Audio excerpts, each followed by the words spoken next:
माताओं का तहे दिल से बहुत बहुत आभार।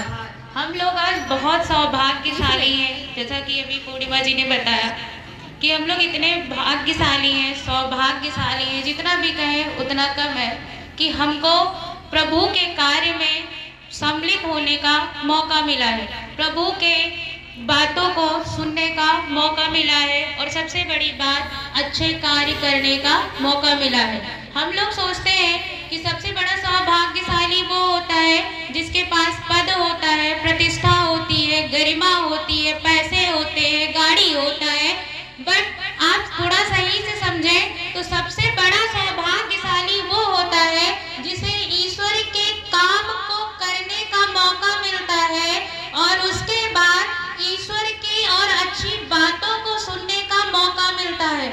आप लोगों में से अभी बहुत सारे लोग रहे होंगे जो कल से बहुत दिन पहले से तैयारी बना रहे होंगे कि हाँ चलेंगे चलेंगे चलेंगे चलेंगे, प्रोग्राम में सम्मिलित होंगे, लेकिन आज बहुत सारे ऐसे कम लोग हैं जो यहाँ आ पाए हैं। उसमें से जो बहुत भावपूर्ण से जुड़े रहे होंगे वही यहाँ आ पाए। तो सबसे पहले तो हम अपने सौभाग्य की सराहना करें कि हमें अच्छे कार्य करने का मौका मिला है, अच्छी जगह समय लगाने का मौका मिला है और अच्छी बात सुनने का मौका मिले है। आपके यहाँ विगत 7 दिन तक प्रोग्राम होगा जिसमें शांति कुंज की टोली और बहुत सारे युवा भाई बहन अपना समय दान, अंश दान और ज्ञान दान सब कुछ आपको देने वाले हैं। तो आप लोगों से विशेष अनुरोध है कि आप लोग अपने सौभाग्य की सराहना कीजिएगा और किसी भी प्रोग्राम को मिस मत करिएगा, क्योंकि ये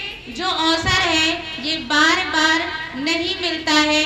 आप सोचिए कितने साल बाद हमारे इस क्षेत्र में एक इतना विशाल आयोजन हुआ है, तो हम लोग किसी भी तरीके से कोई भी हमारी संकुचित विचारधारा, संकुचित भाव ऐसा ना आए कि हम इस प्रोग्राम के जो अच्छी अच्छी चीजें हैं उनको मिस कर दें। और सबसे बड़ी बात तो यहाँ पर उपस्थित सबसे पहले परम पूज्य गुरुदेव, परम वंदनीय माता जी की सूक्ष्म उपस्थिति में एक बार हम लोग गायत्री मंत्र करते हैं और ईश्वर से प्रार्थना करते हैं कि हे, कम समय है, 5 या 7 मिनट में हमको अपनी बातों को रखना है।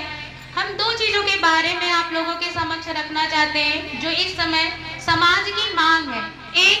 एक तो अच्छे बच्चे, हम इस मतलब वर्तमान समय में चांदनी चौक क्षेत्र में बाल संस्कार शाला चला रहे हैं। अब बात आती है कि बाल संस्कार शाला जरूरी क्यों है और हमें बाल संस्कार शाला में अपने बच्चों को भेजना क्यों?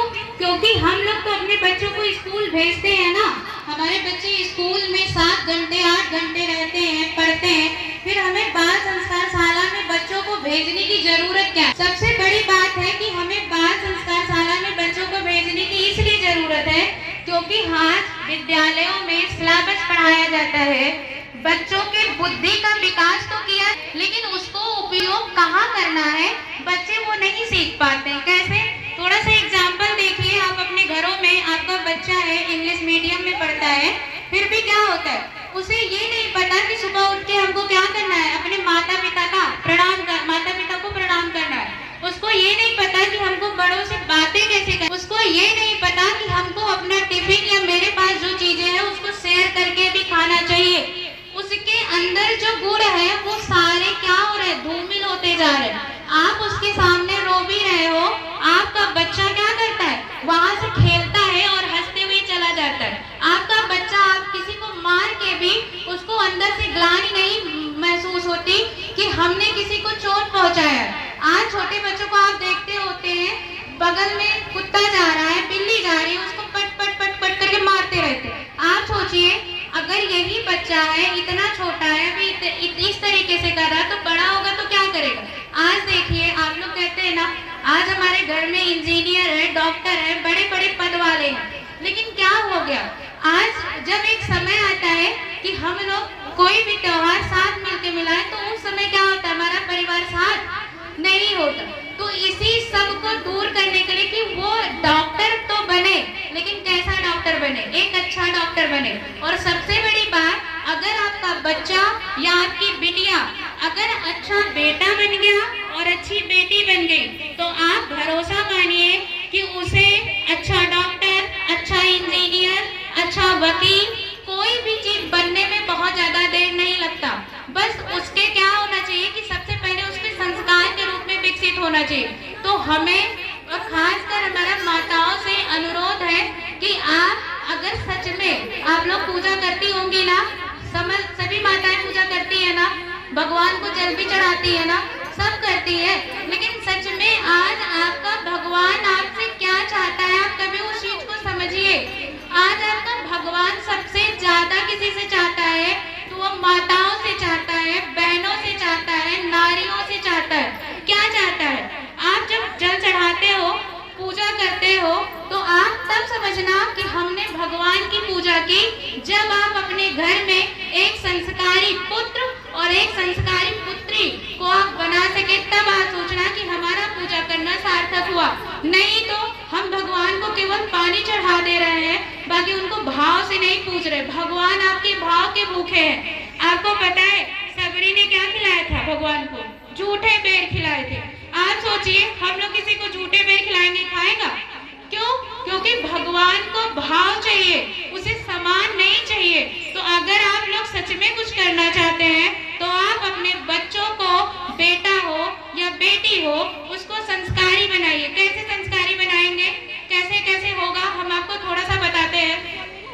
संस्कारी होने का क्या लाभ है? आप सोचिए, अगर आपका बच्चा सड़क पे निकलेगा और कोई बिटिया आपके बच्चे को देख के सुरक्षित महसूस करेगी, तब आप सोचना कि आपने एक माँ का फर्ज निभाया है, आपने एक बड़ी बहन का फर्ज निभाया है कि जब आपका भाई, आपका बेटा सड़क पे चलता है तो सारी बेटियां जो होती हैं उनसे कैसे महसूस करती है? सुरक्षित। और जब आपकी बेटी सड़क पे चलती है तो कैसा महसूस करती है? अपने आप को डरी और सहमी नहीं महसूस करती है। उसको ये पता होता है कि हमारे लिए क्या सही है, क्या गलत है, हमको क्या करना चाहिए, क्या नहीं करना चाहिए।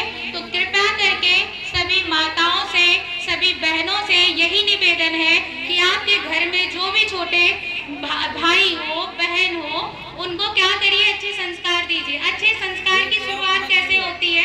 आप सोचिए, स्कूलों में सारे टीचरों के द्वारा बहुत सारी बातें बताई जाती है ना। स्कूल में हर चीजें बताई जाती है कि आपको सुबह उठना चाहिए, आपको अच्छा काम करना चाहिए, सब करना चाहिए, लेकिन हमारे बच्चे कर पाते हैं? नहीं। क्यों? वो बच्चे करेंगे और आप ईश्वर से प्रे करिए कि इस भोजन को करने के बाद हमारे बच्चों की सद्बुद्धि अच्छी हो, हमारे बच्चों के विचार अच्छे हो, वो अच्छे काम करें। और खासकर माताओं से एक ही निवेदन है कि वो हमारे गुरुदेव के साहित्य को ले जाए और अपने बच्चों को महान पुरुषों की जीवनियां, छोटे छोटे पुस्तक है, 2 रुपए, 4 रुपए, 6 रुपए, 8 रुपए से लेके आप उनको पढ़िए और अपने बच्चों को पढ़ाइए और आप खुद अच्छा काम करिए और बच्चों को अच्छा कराइए। क्योंकि बच्चे बोलने से नहीं सीखते हैं, बच्चे अगर सीखते हैं तो वो आपके आचरण से सीखते हैं। अगर आप अच्छे पुस्तक को नहीं पढ़ेंगे, आप किसी के पैर नहीं छुएंगे, आप बगल में फोन देखेंगे, तो आपका बच्चा कभी भी इस चीजों से दूर नहीं हो पाएगा। तो समस्त बहनों से और माताओं से बस एक ही अनुरोध है कि आप यहाँ अगर आए हैं तो एक चीज करके जाइए। इतने बड़े प्रोग्राम की सफलता तब है जब यहाँ की नारियां बदल जाए। आप अभी जो कलश उठाने जा रही हैं वो आम कलश नहीं है, इसमें 33 करोड़ देवी देवताओं को आप सर पे रखने जा रही हैं। इतना सामर्थ्य होना चाहिए कि ईश्वर जिसमें विराजमान